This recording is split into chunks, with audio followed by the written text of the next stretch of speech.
चलिए, आज का हेडिंग है वैद्युत क्षेत्र की तीव्रता और वैद्युत क्षेत्र, जो 12वीं फिजिक्स है। देखिए, इसके बारे में हम बता रहे हैं।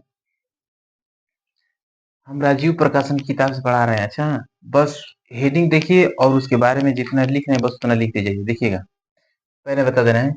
पहला नंबर है पहले वैद्युत क्षेत्र का परिभाषा देखिए। परिभाषा: प्रत्येक आवेश के चारों ओर, प्रत्येक आवेश के चारों ओर, मान लीजिए कि कोई एक प्लस आवेश है, इसके चारों ओर का वह क्षेत्र, ये क्षेत्र है सभी, प्रत्येक आवेश के चारों ओर का वह क्षेत्र जिसमें किसी दूसरे आवेश को रखने पर, मान लीजिए प्लस क्यू आवेश रखते हैं या माइनस क्यू आवेश रखते हैं, किसी दूसरे आवेश को इसमें रखने पर वह आवेश आकर्षण, आकर्षण कब करेगा? जब माइनस वाला होगा ये प्लस वाला, तो आकर्षण, आकर्षण, या प्रतिकर्षण, जब प्लस वाला होगा तो प्रतिकर्षण होगा। देखिए, तो आवेश आकर्षण या प्रतिकर्षण बल का अनुभव करता है, वह वैद्युत क्षेत्र की, वह वैद्युत क्षेत्र कहलाता है। देखिए, प्रत्येक आवेश के चारों ओर का वह क्षेत्र जिसमें किसी दूसरे आवेश को रखने पर वह आवेश आकर्षण या प्रतिकर्षण बल का अनुभव करता है, उसे हम कहते हैं वैद्युत क्षेत्र। क्या कहते हैं उसको? वैद्युत क्षेत्र। और देखिए, और एक हेडिंग है वैद्युत क्षेत्र की तीव्रता। वैद्युत क्षेत्र की तीव्रता, वैद्युत क्षेत्र के किसी बिंदु पर, ये वैद्युत क्षेत्र है, इसमें कई बिंदुएं हैं जिसको कोई आवेश रखा हुआ है, तो वैद्युत क्षेत्र के किसी बिंदु पर प्रति एकांक माने कि एक एक आवेश, प्रति एकांक परीक्षण धन आवेश, मान लीजिए कि इसमें कोई प्लस आवेश रखना है किसी बिंदु पर, ठीक ना। वैद्युत क्षेत्र के किसी बिंदु पर प्रति एकांक परीक्षण धन आवेश पर लगने वाला आकर्षण, लगने वाले बल को उस बिंदु पर वैद्युत क्षेत्र की तीव्रता कहते हैं। मान लीजिए इसमें कोई कोई आवेश रख रहे हैं, इसमें कोई दूसरा आवेश रख रहे हैं और इस आवेश के कारण उस पर कोई बल लग रहा है ना, तो उस जिस बिंदु पर रख रहे हैं ना, उसी बिंदु को कहते हैं हम वैद्युत क्षेत्र की तीव्रता। तो इसी वैद्युत क्षेत्र की तीव्रता पर हम उसका परिभाषा, प्रतीक, सूत्र, मात्रक, बीमा निकालेंगे। तब तक इसको नोट कीजिए या स्क्रीनशॉट ले लीजिए। चलिए देखिए, वैद्युत क्षेत्र की तीव्रता का ये हो गया परिभाषा, ये हो गया पहला नंबर, क्या हो गया? परिभाषा। दूसरा नंबर देखिए क्या आता है परिभाषा में। परिभाषा में क्या आपका आता है? प्रतीक। प्रतीक इसका क्या है? प्रतीक क्या होता है? तो प्रतीक होता है कैपिटल ई। तीसरा नंबर जो आता है प्रतीक में से, उसका बोलते हैं हम सूत्र। सूत्र क्या होता है उसका? सूत्र जो होता है वो ई इज इक्वल टू होता है एफ बटा में क्यू नाट। अच्छा, किसी बिंदु पर जो बल लग रहा है उसे बोलते हैं वैद्युत क्षेत्र की तीव्रता। अब देखिए चौथा, जब आ गया सूत्र तो उसका आएगा पहले अब मात्रक। मात्रक क्या है? मात्रक क्या होता है? तो एफ बल का मात्रक क्या होता है? तो न्यूटन, न्यूटन प्रति एप्सिलॉन। वैद्युत आवेश का मात्रक क्या होता है? तो कूलाम, कूलाम। अब देखिए मात्रक में से आता है आपका पांचवा बीमा। बीमा क्या है इसका? बीमा क्या है? तो बीमा है इसका एम एल टी पे -2 और ए का इनवर्स होता है। देखिए यहाँ पर निकाल के दिखा रहे हैं। देखिए बल का जो बीमा होता है एम एल टी पर -2, इतना होता है ना, इतना होता है। देखिए यहाँ पर 2 लिखे हैं, का 3 होगा, -3। देखिए, और कूलाम का होता है ए और टी। तब तक इसको मत लगाइए जब तक हल ना हो जाए। देखिए, अब देखिए एम एल टी पर है -2, इस पर 1 है, इस पर 1 है, ऊपर ले जाएंगे तो माइनस में 1 हो जाएगा, 2 1 -3 हो जाएगा, -3। ए है, जो ए है उसमें भी -1 है, ऊपर जाएगा तो क्या होगा? इनवर्स में हो जाएगा। देखिए एम एल टी पर -3 और ए पर इनवर्स होगा, ठीक है। अब देखिए, अब इसका आता है जो बोलते हैं राशि। देखिए राशि क्या होती है? पांचवा ऊपर से आता है आपका छठवा राशि। राशि कौन सी है? राशि, राशि क्या है? तो राशि एक सदिश राशि है।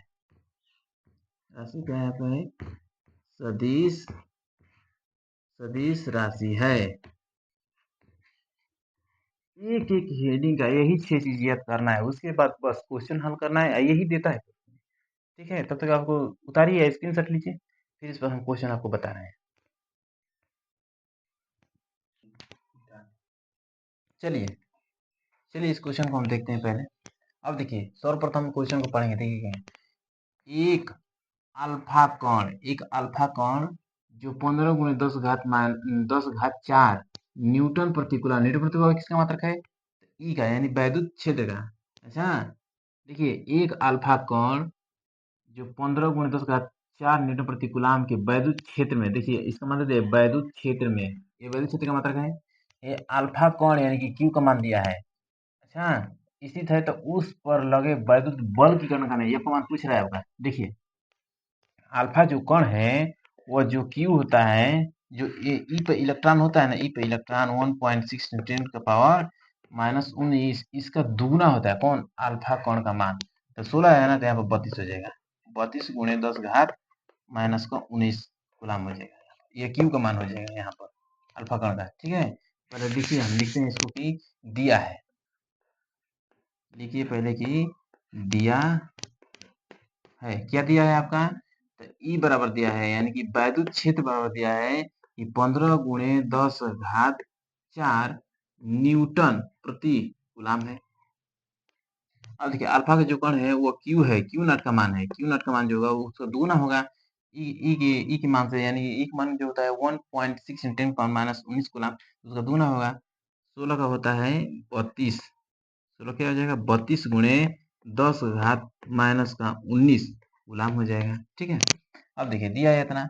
अब कह रहा है कि ज्ञात करना है, ज्ञात करना है। क्या ज्ञात करना है? तो वैद्युत बल, वैद्युत बल यानी कि एफ का मान ज्ञात करना है। ठीक है, अब देखिए कहते हैं कि हल में कहते हैं कि चूंकि हम जानते हैं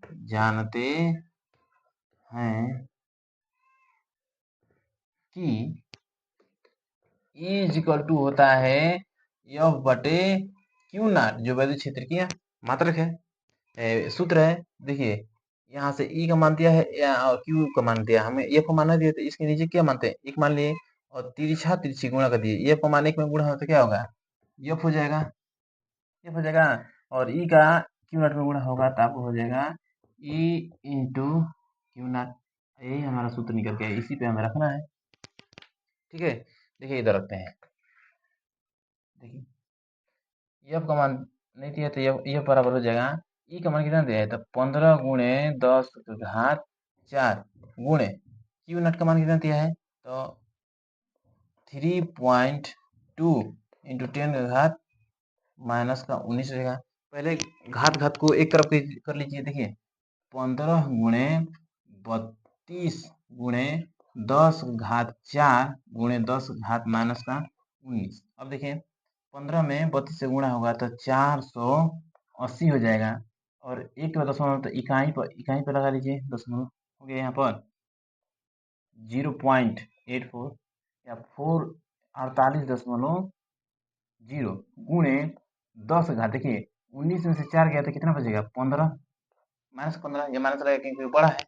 अब देखिए अब ये दशमलव को हम इधर खसकाएंगे अंकों में, तो 4.8 इंटू 10 घात इधर खसकाए ना, तो उसमें से एक घट जाएगा, इसका हो जाएगा इसका 14 -14। क्या निकाले हैं? बल। इसका मात्रक हो जाएगा न्यूटन। यही हमारा आंसर हो गया है। देखिए बस ये तो करना है। चलिए ठीक है, पुनः दूसरे क्वेश्चन पे मिलते हैं। चलिए देखिए आज फिर दूसरा क्वेश्चन हम बता रहे हैं आपको। देखिए क्या करना है। वैद्युत क्षेत्र के किसी बिंदु पर, मान लीजिए कोई वैद्युत क्षेत्र है, कोई एक बिंदु है प्लस क्यू, किसी बिंदु पर 5 × 10⁻4 कूलम का आवेश जो है, यानी कि का मान है कितना? तो 5 × 10⁻4 कूलम है। वैद्युत क्षेत्र किसी बिंदु पर इतना कूलम है, कोई आवेश है, और 2.25 न्यूटन का बल कार्य, मैंने उस पर 2.25 का बल लग रहा है। ठीक है, तो तो उस बिंदु पर वैद्युत क्षेत्र की तीव्रता यानी कि ई का मान ज्ञात करना है। ठीक है, देखिए पहले लिखते हैं क्या कि दिया है, पहले लिखेंगे कि दिया है। बार बार हम यही बात लिख रहे हैं कि दिया है, ज्ञात करना है। आपको उसी तरह से पेपर में लिखना है ना, तो गड़बड़ हो जाएगी। देखिए दिया है, क्या दिया है आपका, उस बिंदु पर इतना आवेश यानी कि Q का मान जो है आपका दिया है 5 गुणे 10 के घात -4 गुलाम है। ठीक है, अब देखिए Q का मान तो दिया है, फिर दिया है आपका F का मान। F का मान जो है वह 2.25 है, 25 न्यूटन है। ठीक है, अब देखिए ज्ञात करना है आपको, क्या ज्ञात करना है। पहले क्वेश्चन पढ़ते हैं, उसके बाद सूत्र ढूंढते हैं क्या दिया है। अब पहले देख लेते हैं सूत्र में क्या क्या होगा, क्या क्या नहीं होगा। ठीक है, देखिए इसमें 3 चीज है, जिसमें से 2 देगा और 1 नहीं देगा। देखिए आपको ज्ञात करना है, क्या ज्ञात करना है, तो वैद्युत क्षेत्र की तीव्रता यानी कि E का मान ज्ञात करना है। अब देखिए हल में लिखेंगे कि चूंकि चूंकि हम जानते हैं कि वैद्युत क्षेत्र यानी कि E इज इक्वल टू होता है F बटे में Q नॉट। ठीक है, तो इस पर मान रखिए। अतः लिखेंगे आगे कि अतः E इज इक्वल टू, यह बराबर कितना दिया है, तो 2.25 बटा 5 गुणे 10 घात -4। ठीक है, ये देख लीजिए, देखिए तो 2.25 गुणे 10 घात जो 4 है ऊपर जाएगा तो क्या होगा, माइनस में जाएगा, प्लस में जाएगा, माइनस में तो बटा में कितना बचेगा, 5 बचेगा। अब देखिए यहाँ पर देखिए, पहले इसमें भाग में 5 से भाग दीजिए, तो 5 के 5, 5 चौके 20, 5 चौके 20, फिर यहाँ तो बचा 25, 2 दशमलव है ना। देखिए पहले ना होता, इसको पहले बदल लीजिए, इसको बदलिए पहले, 5 है, कहाँ है, 2 दशमलव है ना। देखिए यहाँ पर 225 गुणे 10 घात 4 बटा में 1 2 2 है, यानी 5 गुणे 100 हो गया। अब देखिए इसको लीजिए, 225 गुणे 10 घात 4 बटे में 500 हो गया आपका। पहले इसको कटाइए, कटा के पहले छोड़ लीजिए। देखिए 5 से कटाइए, 5 चौक 20, 50 25 45 हो गया, 5 के 5 ये हो गया 100, फिर 5 से कटाइए, 5 दूना के 10 ये हो गया 20, 5 9 45 ये हो गया 9।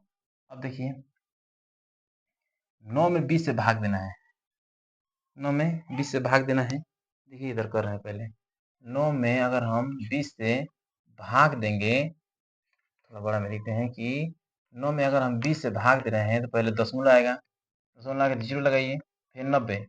देखिए 2 चौके 8, 2 चौके 8 बचे आपका 10 हो गया, फिर दशमलव लगे 0 बढ़ा दीजिए, 100 हो गया, 20 बचे 100, 20 बचे 100, कट गया आपका।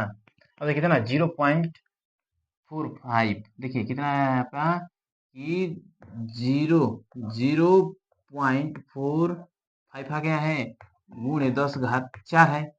अब देखिए इस दशमलव को इस अंक के बीच में लेके जाएंगे तो 0.4.5 इंटू 10 का घात 4 है ना, तो उसमें से घटा दीजिए, कितना आ जाएगा, 3 आ जाएगा। देखिए यही क्या निकला, वैद्युत तीव्रता यानी कि न्यूटन प्रति कूलाम, न्यूटन प्रति कूलाम वैद्युत क्षेत्र का मात्रक है ना, वैद्युत क्षेत्र का मात्रक न्यूटन प्रति कूलाम है। इस तरह से बस करना है। देखिए पहले क्या किए हम, दिया है ये लिखे हैं, ये लिखे हैं, फिर देखिए ज्ञात करना क्या है, ये का मान, ई का मान, फिर हल में लिखे, चूंकि हम जानते हैं कि ई बराबर होता है F बटे क्यू नॉट। अतः फिर लिखे अतः ई बराबर, इसका मान यहाँ पर रखें, एफ का मान क्या है 2.25, क्यू नॉट का मान क्या है 5 गुणे उसका घात -4, फिर आ गए सीधे ऊपर। देखिए आप यहाँ पर आए हैं, फिर इस जो 10 घात -4 है उसको हम ऊपर लेंगे तो प्लस में हो गया है, तो 2.25 इंटू 10 के बाद 10 की पावर 4 बटन में क्या बचा है 5, 5 रख दिए। ये दशमलव जो है वो 2 के बाद है ना, तो यहाँ पर देखिए 100 बढ़ाए, हो गया 100 बढ़ाए, फिर यहाँ पर देखिए 225 बटा में 500 हो गया है। अब इसको घटा के छूट किए हैं, यहाँ पर तो एक ऊपर आया है 9, नीचे आया है 20, तो यहाँ पर देखिए हम दिए हैं भाग, आया कितना 0.45। अब देखिए 0.45 जो आया है यहाँ पर, उसको हम दशमलव को इधर ले गए हैं, 4.5 गुणे 10 घात 4 दिया है, तो एक उधर घुसका है ना 10 को, तो इसमें से 4 में से घट गया, कितना बचा 3। बस यही आपका न्यूटन की यही आपका आंसर हो गया कि 4.5 न्यूटन का घात 3 न्यूटन प्रति कूलाम। न्यूटन प्रति कूलाम क्यों? क्योंकि ये वैद्युत क्षेत्र का मात्रक है। ठीक है, ये आपका आंसर हुआ। चलिए उतार लीजिए इसको।